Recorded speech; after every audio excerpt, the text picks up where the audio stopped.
আসসালামু আলাইকুম, আমি মিম। তো এই আমাদের এখানে এই কচু গাছ চেনেন ভাই? এই কচু গাছটা অনেক সুন্দর দেখেন। আজকে আমার ভিডিওটা কচু গাছ নিয়ে। তো আমরা কিছু কিছু গরিব মানুষ দারিদ্রতার কারণে, অভাবের কারণে কোনো তরকারি টরকারি কিনতে পারি না, খুব কম কিনি।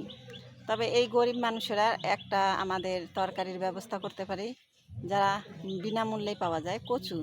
এই কচুটা সব জায়গায় হয়, দেশ বিদেশের পাশে, হয়তো দেশ বিদেশের কথা জানি না, তবে আমাদের বাংলাদেশের মাটিতে সুন্দর এই কচু হয়। এই কচু জিনিসটা আমাদের অনেক উপকার। আমাদের এই কচু থেকে আমরা অনেক পুষ্টি পাই।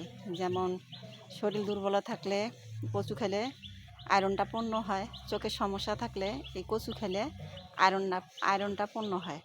তবে এই দেখেন আশপাশে আরও দেখেন সুন্দর, এই মনে করেন কুমড়ো গাছ, আবার কচু গাছ, আরও দেখেন কচুগুলো অনেক ভালো হয়েছে।